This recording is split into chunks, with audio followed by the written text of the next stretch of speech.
Hey everyone, this is DayTraderRockStar, and this is the high probability watch list for the week of January 27th. This is my 7th time trying this. I don't know why I'm having so many computer issues today, but just shows you not everything works out as planned. The market's here selling off today, big time. Friday going into a Monday. We've definitely was concerned about the rising wedge pattern that it was showing up over the last week, and that was a main concern of mine, and we sold off today out of that rising wedge pattern. We broke down. We definitely broke down, and we continue to. Now there's going to be, you can look at a rising wedge. Let's show you what a rising wedge looks like. It's what today we'll talk about on the educational segment. I always do a post in education. We're going to talk about wedge patterns. So we'll talk about that wedge pattern, watching how the wedge pattern reacts, and how to determine a measured move from the wedge pattern. All these different things will come out and play on this. But right now you can see these inner two lines here, these inner ones here, which really showing that compression of that price as we got back up here, and then we kind of flattened out. And we were overbought. We're definitely overbought at this level on the daily, and then finally we couldn't get through that 1850 on the cash, and that 1850 was definitely holding us back. Now, we definitely broke down from that. And I don't think that's the worst scenario. It did seem severe today, a 300-point pullback in a January market. It's pretty severe. It doesn't bode well for the January barometer.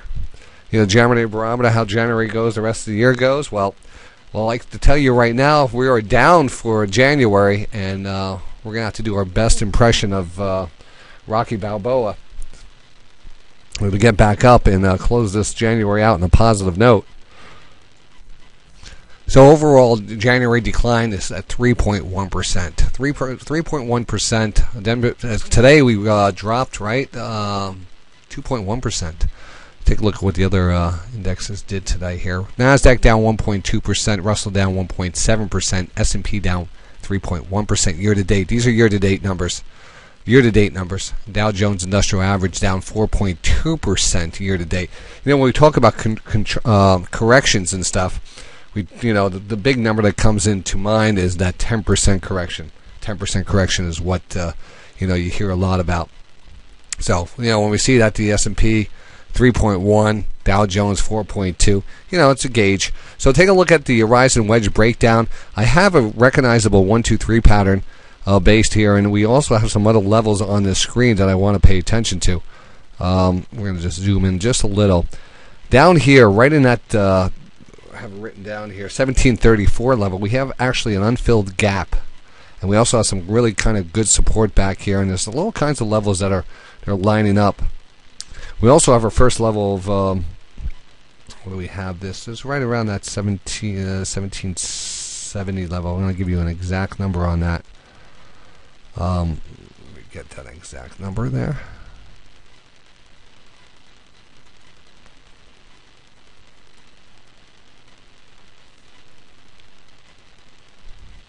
All right, right between that 1770 and 1765 level.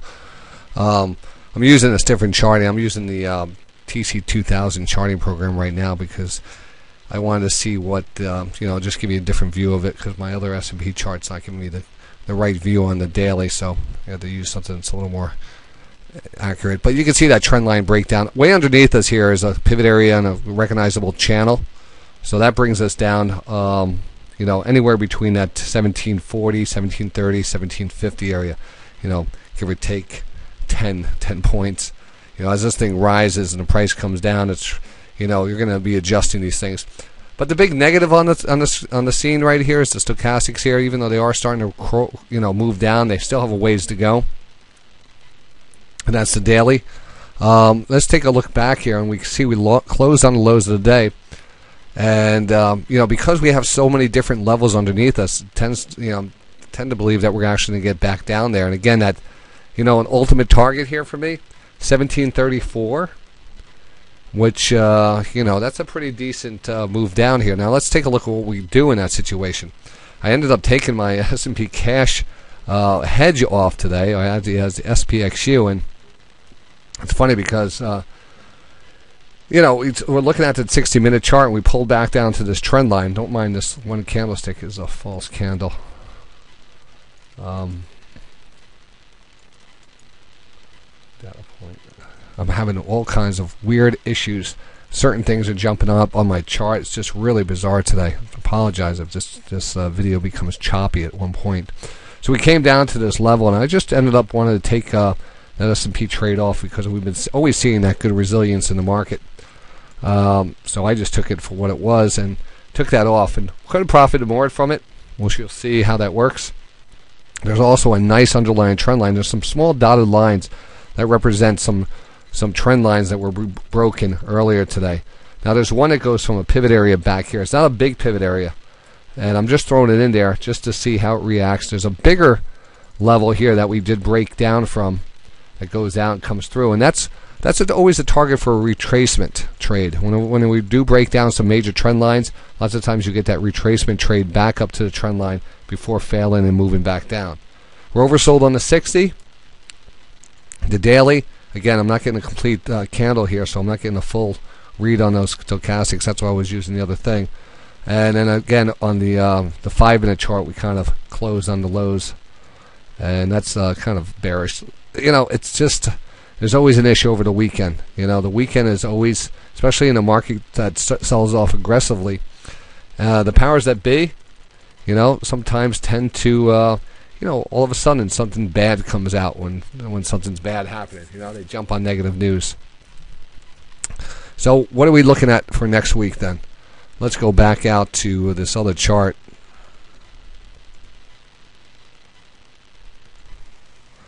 We're going to go back to this one. We have a detailed candle. So this is a huge candle. I like when we get oversold on the stochastics, but we're not there yet. And we have that underlying trend line way underneath us. We have some gaps underneath us. We have some support lines underneath us. For me, even though I think this market is overall, not in a bad shape, if we look back at it, this is a decent pullback. It has shown we pulled back a lot in these little retracements. So it's important just to kind of realize that this is a little retracement pullback, 2-day pullback, decent size one, and enough to put a little spook in this market, but nothing technically really damaging on this chart. Nothing really technically damaging. So I feel like this market actually could go down a little bit more before we, to kind of test those limits of the market. So this underlying trend line, that gap fill, and that level support level. 3 levels that I'm really interested in. We're going to call it, we're going to zoom in here a little. We're going to again call it that between 17, we'll call it 1765 level. Then we have the 1734 level, which is actually underneath that rising trend line, which comes in, anywhere between 1740 and 1750, depending on where that price line comes in. So, the bias is definitely to the downside. 60-minute chart is set up right. Question is, stocks have pulled back into some important levels. And that's the key here. One of the things that we have to always deal with as a trader is always, you kind of laugh because you get great setups, but don't all of a sudden, every time the market does pull back in an extended pullback or correction, you will get great setups. But those great setups will fail because that's what happens in type of corrections. Patterns break down. Most of the times everything's good. This is great, but the time things change and we establish new directional trades, it's because these patterns usually do break down. And that's a standard. But take a look at this. Look at this June trade to August to September, October, all the way up. Say the market, pretend there's a real bad candle here. It still is nowhere close to seeing any type of big correction here. It still seems like business as usual. It's hard to think that the market's not going to try to take out those 1850 highs down the road. All right, so from right now looking at it, on my perspective, I think we have a little more backfilling to do, a little more downside to do. But I also think that probably before, let's throw out a number there, March, April. And before April 1st, we push the new highs. Before April 1st. That's, what are you gonna? What is that going to do for me, Johnny? What are you telling me? You know, that we're going to sell off, until 2 weeks from now, and then you're going to rally. That's not helping me for tomorrow. Well, let's break this market down a little bit better for you then.